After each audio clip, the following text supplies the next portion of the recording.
You know what's really cool? I was able to give a TED Talk in Reno, Nevada. Some of you saw it, but some of you didn't, so here is your chance to check it out and share it. Come on, let's have some fun here. What's going on?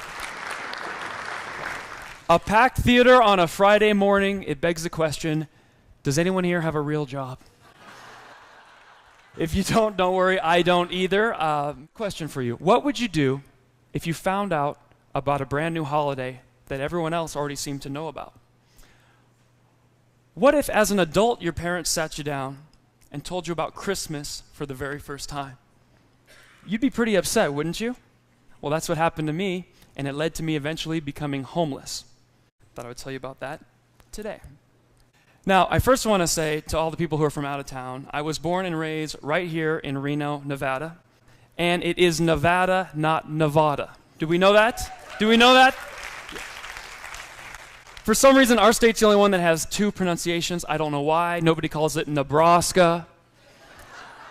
I've never heard Alaska right next to Canada, so it's not Nevada. Does that make sense? So I was born and raised right here in Nevada, which isn't that unusual, but what is where my dad is from. He's from Iran, a country in the Middle East.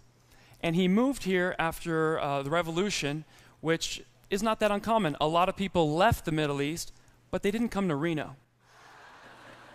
They went to San Francisco, they went to Los Angeles. I always wondered, and my dad never gave me a straight answer, how he ended up in this beautiful community. So I had to come up with my own theory.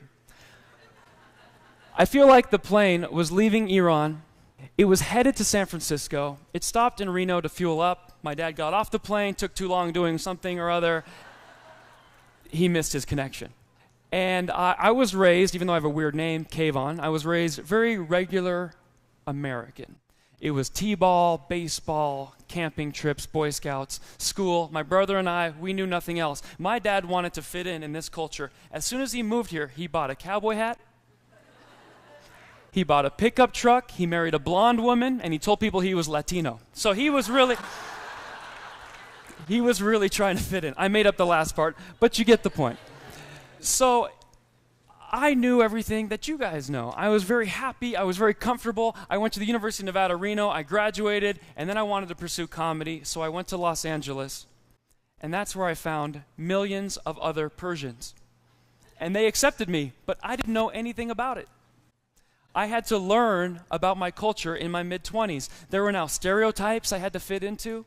I never had stereotypes. I'd always been regular white, but now I had some cool stuff. Like Persians are known for expensive clothing, Mercedes-Benz, and what I liked about being half Persian and half regular white, as I like to call it, is I could turn it up or down depending on the situation. Like a thermostat. You know, if I go to a nightclub, I tend to turn the Persian up to full blast.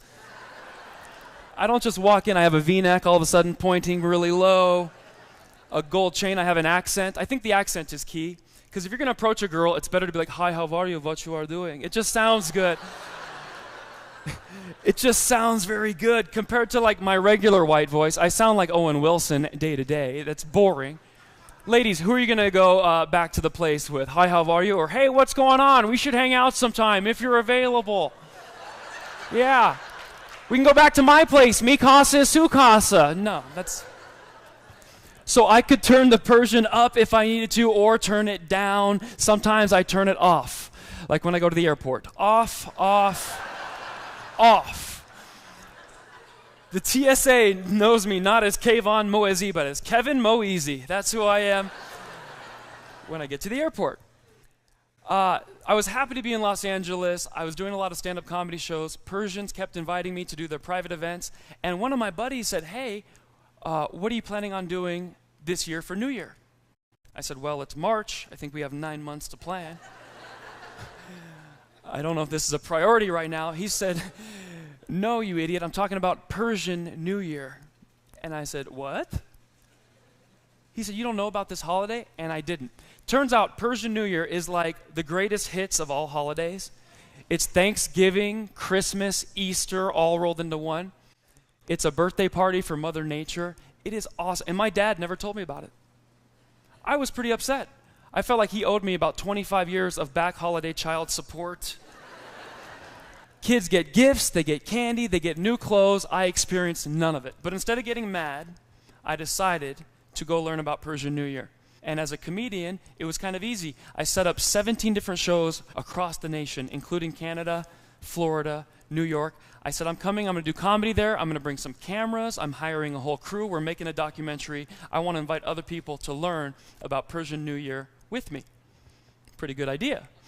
The problem was I could not afford any of that. So I had to make the ultimate sacrifice, which I was recently told is dying in battle. I did not do that. So I made the second most ultimate sacrifice. I became homeless. I figured that would help my production budget, so I packed everything into a little storage shed. I stayed with friends and family when I needed to, but my life was going to be on the road for the next 6 to 9 months. That is how I got a bigger budget to hire a cameraman, the crew, the editing, the software, and I was going to make the movie.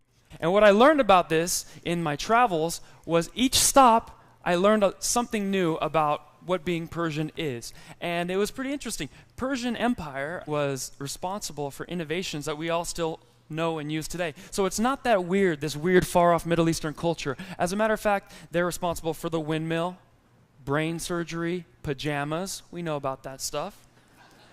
Better yet, the birthday cake, ice cream, fruit punch, and the tambourine. So hey, you can't party without Persians. They started this stuff. Or more recently, Hot Pockets and eBay.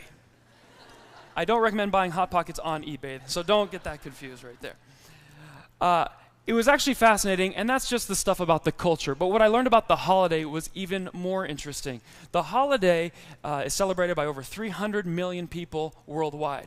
How I never heard about it, I don't know. I wasn't paying attention. Barack Obama, George Bush, they've all addressed it each year in a presidential speech. And more importantly, the little facets of the holiday are stuff that are not that uncommon to us today. For instance, one of the characters of Persian New Year, or Nowruz as it's called, is a guy that has a gray beard. He brings candy and gifts to the children that behave. His name is Amu Nowruz, or Uncle New Year. Does that sound like anyone we kind of already know? Well, that's Amu Nowruz, and well, that's the guy we're familiar with, Old Saint Nick. So if this was Us Weekly magazine, we'd say, who wore it best? I don't know who wore it best, but I do know who wore it first. Amu Nowruz predates Santa Claus by 3,000 years. The next thing you'll find when you go to a Persian New Year event is grass on a table when you walk in, and then a painted egg next to the grass. The grass represents rebirth. The painted egg represents fertility of the spring new year. Does that sound like anything we might have heard of? Yeah, Easter.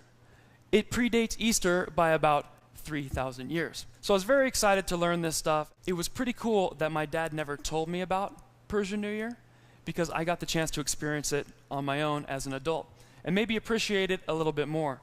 I was given advice from celebrities and scholars all across the nation. It was probably one of the best years of my life, and eventually I ended up making the movie that I wanted to make, Nowruz. The best part about it, I submitted it to a few film festivals. It ended up winning a huge prize, so I was pretty excited about that.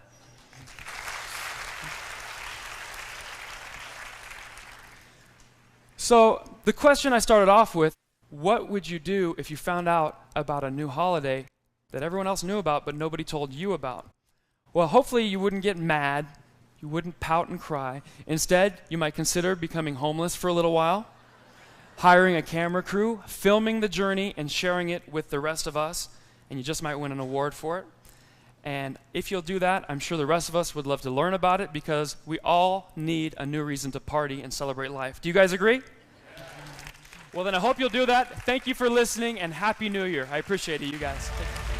Did you like that? I hope you did. I got 300 more videos on YouTube, so go ahead and subscribe. See you at my next show.